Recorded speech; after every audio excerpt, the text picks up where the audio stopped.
कि ये चुनाव किस दिशा में चल रहा है और चाहिए क्या?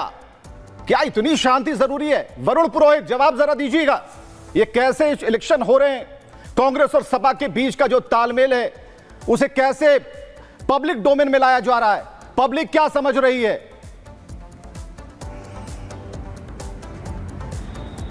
देखिए, पब्लिक को तो जो समझना था लोकसभा चुनाव में समझ लिया। ये विधानसभा के उपचुनाव है। विधानसभा के उपचुनाव के लिए अलायंस कहीं नहीं बना था देश में, लेकिन क्योंकि भारतीय जनता पार्टी की जो मोदी सेंट्रिक सरकार है, ये संवैधानिक जो मूल्य है उनकी धज्जियां उड़ा रही है, इसलिए सारा विपक्ष अपने एक साथ आया था देश में संवैधानिक मूल्यों को बचाने के लिए, संवैधानिक व्यवस्था को बचाने। कौन सा मूल्य? अब ये Bharatiya Janata party narrative create करना चाह रही है। वरुण जी, कौन सा? मैं ये जानना चाह रहा हूं, कैसे मान लिया समाजवादी कौन से मूल्यों?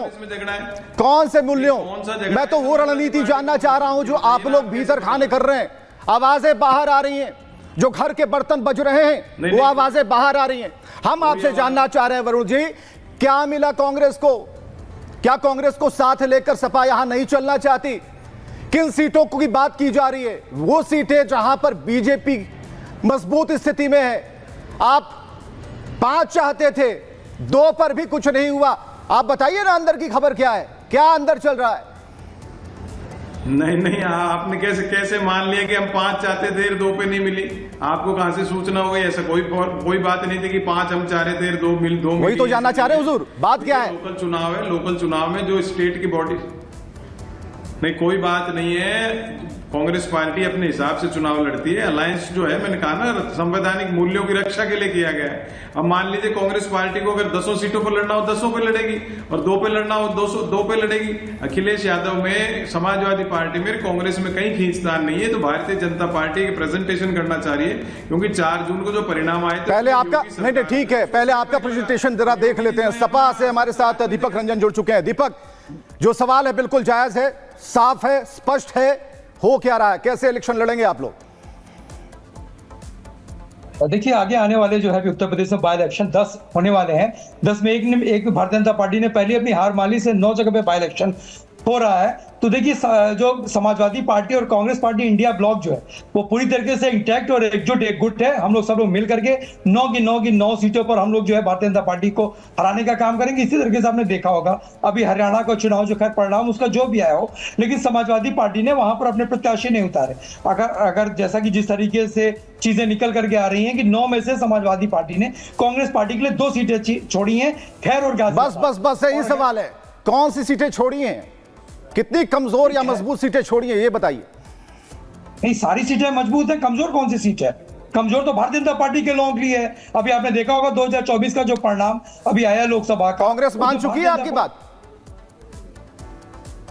देखिए, कांग्रेस मानना नहीं मानना ये मैं प्रवक्ता के ऐसे समय नहीं बता सकता। तो कौन बताएगा हमें? तय करेगा कि राहुल गांधी हमें बताएंगे? हमें तो आप ही बताएंगे ना, जानकारी तो आप ही देंगे। कांग्रेस मान गई है। अरे राहुल गांधी जी से क्या आप लोग बाइट नहीं लेते हो क्या? नहीं, ठीक है ना, तो राहुल गांधी फिर वही सवाल है। जब आप प्रवक्ता हैं, जब आप स्पोक पर्सन हैं, तो जानकारी आपसे मिलेगी। हमारा सवाल है क्या आपके बीच, कांग्रेस के बीच में कौन सा तालमेल हुआ है? छोड़ देना है या कुछ लेंगे, साथ में लड़ेंगे? 7 सीटों पर समाजवादी पार्टी ने अपने प्रत्याशी घोषित कर दिए हैं। इसी क्रम में आज पहला नामांकन जो है करल से तेज प्रताप यादव जी का, एसएन सिंह करल में नॉमिनेशन भी हो गया। बीजेपी के प्रवक्ता सुन रहे हैं साहब? एसएन सिंह, मेरी बात आ रहा हूं 1 मिनट आई, जहां दीपक जी सुनिए देखिए, आज सच्चाई क्या है उसको 2 शब्दों में आप समझ सकते हैं। ये समाजवादी पार्टी और कांग्रेस के लिए पहले ही बुजुर्गों ने कहा कि खैर खून खांसी खुशी बैर प्रीत मदपान, दावे से ना दबे जानत सकल जान। ये पूरा संसार जान रहा है कि इनका गठबंधन न पहले था न आगे रहेगा। आम चुनाव की बात कर रहे थे अभी कांग्रेस के प्रवक्ता, आम चुनाव में कहा गठबंधन पूरा? पश्चिम बंगाल में नहीं था, दिल्ली में था। हरियाणा में नहीं था, दिल्ली में था। केरल में नहीं था, दिल्ली में था। पंजाब में नहीं था, दिल्ली में था। तो सब लोगों ने देखा कि अभी 2 दिन पहले चुनाव समाप्त हुआ है, और जिसके साथ जम्मू कश्मीर में चुनाव लड़े वही किनारे कर दिया। भाई, दिल्ली में आम आदमी पार्टी लोग का बोर्ड लगा दी है, और आज उत्तर प्रदेश में समाजवादी पार्टी लोग का बोर्ड लगा रही है। ये सब हैसियत की बात होती है। जानते क्या हुआ? दो पार्टियों का ऐसा भ्रष्टाचार का गठबंधन है कि एक का उत्तर प्रदेश में जनाधार नहीं है, ऐसी कांग्रेस पार्टी, और दूसरे का देश में जनाधार नहीं है, ऐसी समाजवादी पार्टी।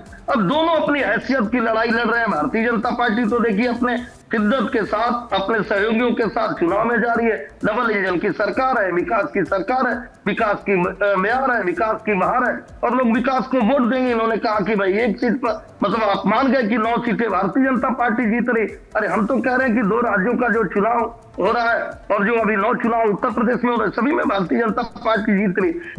दीपक कुछ कहना चाह रहे हैं, दीपक कुछ कहना चाह रहे हैं। आप समझ रहे हैं कि दोस्ती टूट गई, मतलब दोस्ती टूट गई, आप ये चाह रहे हैं? मैं भारतीय जनता पार्टी से पूछना चाहता हूं कि अभी ये कह रहे हैं ना कि जनता दल यूनाइटेड और आरएलडी को, एसएन सिंह एक मिनट, हाँ दीपक रंजन कंप्लीट कीजिए। आरएलडी जो है, आरएलडी और इनकी जो है जेडीयू, ये तो वहां पे बिहार में इनके साथ है और केंद्र में भी इनके साथ है। यहाँ पे उत्तर प्रदेश की राज्य सरकार में आरएलडी इनके साथ और केंद्र में इनके साथ है। जम्मू कश्मीर में क्या होता है?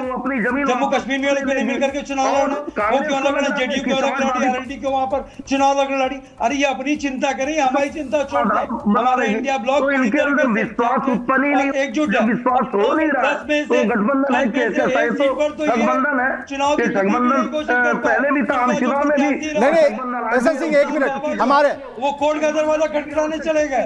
ठीक है, दीपक रंजन जवाब ले लीजिए। एसएन सिंह क्या कह रहे हैं? दीपक एक मिनट, एसएन सिंह से मैं पूछना चाहता हूँ, जेडीयू सिंह की दोस्ती और आरएलडी सिंह की दोस्ती टूट गई क्या? ठीक है, फिर हम आपको दूसरे प्रदेशों में भी ले जाएंगे, रुकिए बहुत सारे सवाल हैं। हाँ बीजेपी जम्मू कश्मीर में छोड़ लेते हैं। ठीक है एसएन सिंह,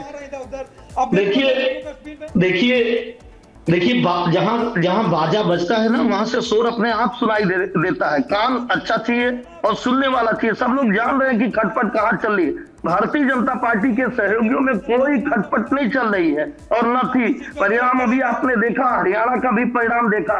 उत्तर प्रदेश की जनता ने बड़े अच्छे से देखा कि बड़े झूठे लोग हैं। किसानों की बात करते थे, 1200 किसानों की आत्महत्या हो गई। कर्नाटक में भैया बोल ही नहीं रहे, कहते थे अच्छा राज चलाएंगे। हिमाचल में तो सैलरी देने का पैसा नहीं है, कहते थे हम महिलाओं पर अत्याचार। राजनीतिक विश्लेषक हमारे साथ सौरभ दुबे हमारे साथ जुड़ चुके हैं, राजनीतिक विश्लेषक। जरा बात करते हैं सौरभ, किसी प्रदेश की याद आ रही है क्या आपको?